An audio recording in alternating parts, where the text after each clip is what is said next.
Tamil News. ஜனாதிபதி தேர்தலுக்கான திகதியை எதிர்வரும் சனிக்கிழமைக்கு முன்னதாக தேர்தல்கள் ஆணைக்குழு அறிவிக்கும் சாத்தியம். முஸ்லிம் சமூகத்திடம் மன்னிப்பு கேட்க அமைச்சரவை எடுத்த தீர்மானத்திற்கு எதிர்க்கட்சி வரவேற்பு. பொதுஜன பெரமுனவின் பெரும்பாலான உறுப்பினர்கள் ரணில் விக்ரமசிங்கவை ஆதரிக்கவிருப்பதாக கூறப்படுவதை நிராகரித்தார் நாமல் ராஜபக்ஷ. 1700 ரூபாவை வழங்க வேண்டும் எனும் தொழில் அமைச்சின் செயலாளர் வெளியிட்டிருந்த வர்த்தமானி அறிவித்தல் ரத்து. அரசியல் பிரவேசத்தை ஆரம்பிக்கவிருப்பதாக முன்னாள் அத்தியட்சகர் சர்ச்சைக்குரிய ராமநாதன் அர்ச்சுனா அறிவிப்பு. மாலைத்தீவிற்கான உதவியை குறைத்து இலங்கைக்கான உதவியை 3 மடங்கால் அதிகரித்த இந்திய அரசு. வணக்கம், நீங்கள் இணைந்திருப்பது டிபிசியின் தமிழ் மாலை செய்திகளுடன். இனி விரிவான செய்திகள். தேசபந்து தென்னகோன் போலீஸ் மா அதிபராக செயற்படுவதை தடுத்து இலங்கை உயர்நீதிமன்றம் இன்று இடைக்கால தடை உத்தரவு ஒன்றை பிறப்பித்திருக்கிறது. அவரை போலீஸ் மா அதிபராக நியமித்ததை எதிர்த்து தாக்கல் செய்யப்பட்ட 9 அடிப்படை உரிமை மனுக்கள் மீதான விசாரணை முடியும் வரை இந்த இடைக்கால தடையுத்தரவு நடைமுறையில் இருக்கும். 9 மனுக்களையும் விசாரணைக்கு ஏற்பதாக இன்று அறிவித்த நீதியரசர்கள் யசந்த கோத்தாகொட, அச்சல வெங்கப்புலி, மஹிந்த சமயவர்தன ஆகியோரை கொண்ட உயர் நீதிமன்ற அமர்வு இடைக்கால தடையுத்தரவு நடைமுறையில் இருக்கும் காலப்பகுதியில் சட்டங்களின் பிரகாரம் போலீஸ் மா அதிபராக பொருத்தமான ஒருவரை நியமிக்குமாறு ஜனாதிபதியை கேட்டிருக்கிறது. 9 மனுக்கள் மீதான விசாரணை நவம்பர் 11ஆம் திகதிக்கு நிர்ணயிக்கப்பட்டிருக்கிறது.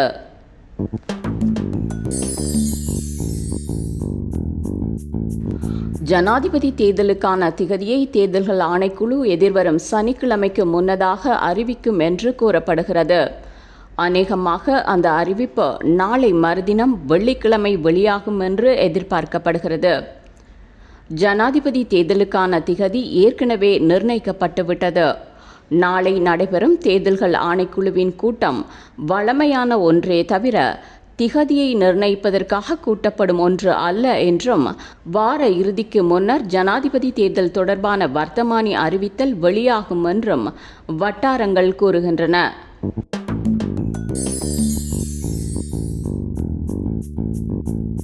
எதிர்வரும் ஜனாதிபதி தேர்தலில் ஸ்ரீலங்கா பொதுஜன பெரமுனவின் பாராளுமன்ற குழுவின் பெரும்பாலான உறுப்பினர்கள் ரணில் விக்ரமசிங்கவை ஆதரிக்க விரும்புகிறார்கள் என்று கூறப்படுவதை கட்சியின் தேசிய அமைப்பாளரான பாராளுமன்ற உறுப்பினர் நாமல் ராஜபக்ஷ மறுதளித்ததாக தி ஐலண்ட் பத்திரிகை என்ற பிரதான தலைப்புச் செய்தி வெளியிட்டிருக்கிறது.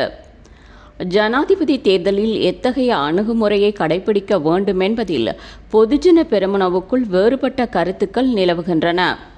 தேர்தலில் ஜனாதிபதி விக்ரமசிங்கவை ஆதரிக்க கூடாது என்று பொதுஜன பெரமுன பாராளுமன்ற குழுவில் இன்னொரு பிரிவினர் கூறுகிறார்கள் என்று நாமல் கூறியிருக்கிறார்.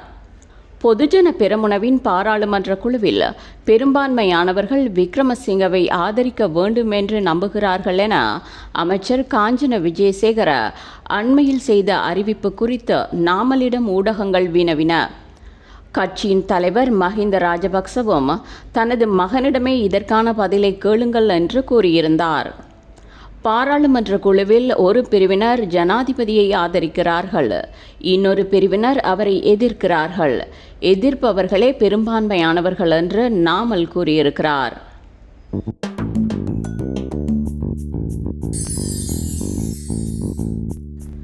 கோவிட் பெருந்தொற்று காலத்தில் முஸ்லிம்களின் சடலங்களை அவர்களின் மத சம்பிரதாயத்தின்படி புதைக்காமல் தகனம் செய்ய வேண்டும் என்று அன்றைய அரசாங்கம் உத்தரவிட்டதற்காக முஸ்லிம் சமூகத்திடம் மன்னிப்பு கேட்பதற்கு அமைச்சரவை எடுத்த தீர்மானத்தை வரவேற்றிருக்கும் எதிர்க்கட்சித் தலைவர் சஜித் பிரேமதாச அன்றைய அரசாங்கத்தின் தீர்மானத்தினால் பாதிக்கப்பட்டவர்களுக்கு இழப்பீட்டை வழங்க வேண்டும் என்ற யோசனையை இன்று பாராளுமன்றத்தில் முன்வைத்தார். மன்னிப்பை கேட்பதுடன் நீங்கள் தப்பிச் செல்ல முடியாது, பாதிக்கப்பட்டவர்களுக்கு இழப்பீட்டை வழங்க வேண்டும் என்றும் அவர் வலியுறுத்தியுள்ளார்.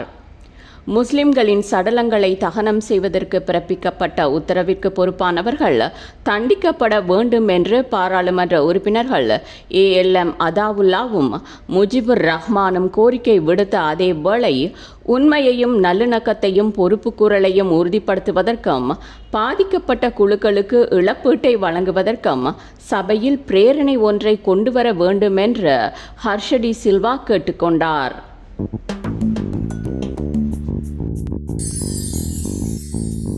அரசியலமைப்பின் பிரகாரம் ஜனாதிபதி தேர்தலை உரிய நேரத்தில் நடத்தும் பொறுப்பு முற்றிலும் தேர்தல்கள் ஆணைக்குழுவிற்கே உரியது என்ற போதிலும் முக்கியமான தேர்தல்களை தான் நடத்தப்போவதாக ஜனாதிபதி ரணில் விக்ரமசிங்க அரசாங்க பாராளுமன்ற உறுப்பினர்களிடம் கூறியிருக்கிறார். ஜனாதிபதி மாளிகையில் இடம்பெற்ற கூட்டத்தில் இதை தெரிவித்த விக்ரமசிங்க பாராளுமன்றத்தில் ஒரு பெரும்பான்மையை பேணுவதற்கு தனக்கு ஆதரவளித்தமைக்காக பொதுஜன பெரமுனவின் தலைவர் மஹிந்த ராஜபக்சவுக்கு நன்றி கூறினார். ஜனாதிபதி தேர்தலை நடத்துவதற்கு தேவையான நிதி 2024 பட்ஜெட்டில் ஒதுக்கப்பட்டிருக்கிறது. ஆனால் இந்த வருடமே பாராளுமன்ற தேர்தலை நடத்துவதற்கு நிதி கிடையாது என்றும் விக்ரமசிங்க அந்த கூட்டத்தில் கூறினார்.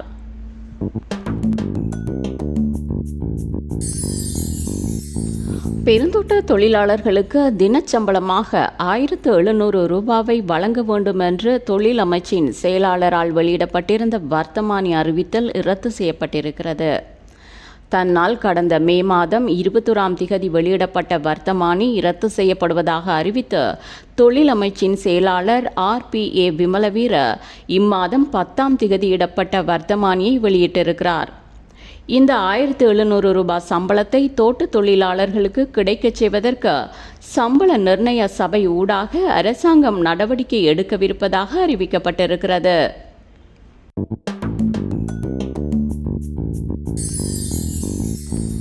முன்னாள் இராணுவ தளபதி சரத் பொன்சேகாவையும் ராஜித சேனாரத்னவையும் தவிர ஐக்கிய மக்கள் சக்தியின் வேறு எந்த பாராளுமன்ற உறுப்பினரும் ஜனாதிபதி ரணில் விக்ரமசிங்கவுடன் இணையப்போவதில்லை என்று இன்று பாராளுமன்றத்தில் தெரிவித்த உறுப்பினர் துஷார ஏந்துனில் ஐக்கிய மக்கள் சக்தியின் உறுப்பினர்களுக்கு துரோகம் இழைக்காமல் ஜனாதிபதி முதலில் பொதுஜன பெரமுனவுடன் தகராறை தீர்த்து கொள்ள வேண்டும் என்று கேட்டுக்கொண்டார்.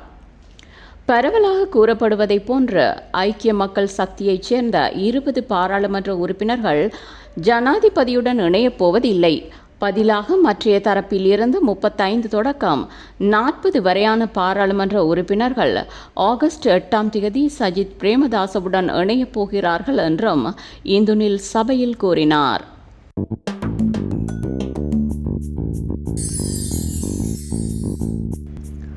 இன்று முதல் தனது அரசியல் பிரவேசத்தை ஆரம்பிக்கவிருப்பதாக சாவகச்சேரி ஆதார வைத்தியசாலையின் முன்னாள் அத்தியட்சகர் சர்ச்சைக்குரிய ராமநாதன் அர்ஜுனா அறிவித்திருப்பதாக இணைய ஊடகங்கள் செய்தி வெளியிட்டிருக்கின்றன.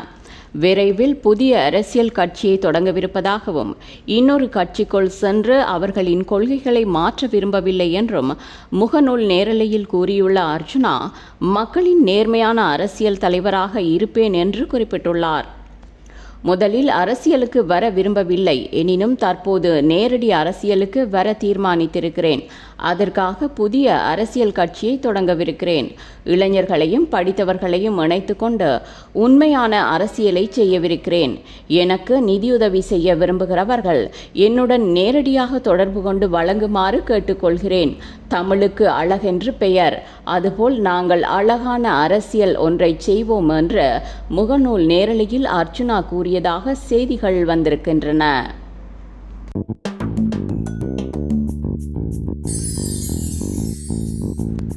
இலங்கையில் தமிழ் மக்களுக்கு எதிராக கட்டவிழ்த்து விடப்பட்ட 1983 கருப்பு ஜூலை இன வன் செயல்களினால் ஏற்பட்ட உளவியல் பாதிப்பு அடுத்தடுத்த தலைமுறைகளுக்கு கடத்தப்படுவதாகவும் அவற்றை ஒருபோதும் மறக்க முடியாது என்றும் கூறியிருக்கும் பிரிட்டிஷ் தொழிற்கட்சி பாராளுமன்ற உறுப்பினர் உமா குமரன் இந்த விவகாரத்தில் தனது போராட்டம் தொடரும் என்று அறிவித்திருக்கிறார்.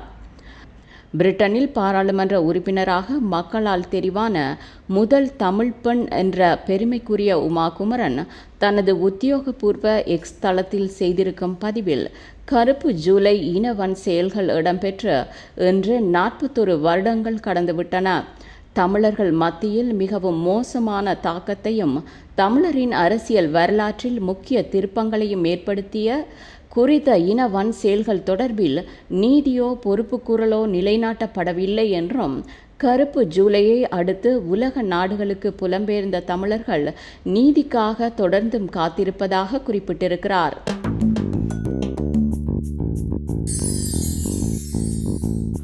நேற்றைய தினம் இந்திய பாராளுமன்றத்தில் 2024-2025 ஆண்டுக்கான பட்ஜெட்டை சமர்ப்பித்த இந்திய நிதியமைச்சர் நிர்மலா சீதாராமன் மாலித்தீவிற்கான உதவியில் குறைப்பை செய்து இலங்கைக்கான உதவியை 3 மடங்கால் அதிகரித்திருப்பதாக இந்திய ஊடகங்கள் செய்தி வெளியிட்டிருக்கின்றன.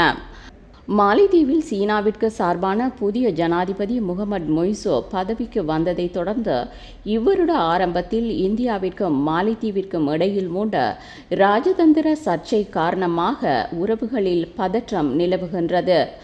இந்நிலையில் இந்திய பட்ஜெட்டில் நிதியுதவி குறைப்பு செய்யப்பட்டிருக்கிறது. இத்துடன் டிபிசியின் தமிழ் மாலை செய்திகள் நிறைவடைந்தன. மீண்டும் நாளை டிபிசியின் செய்திகளுடன் சந்திப்போம். வணக்கம்.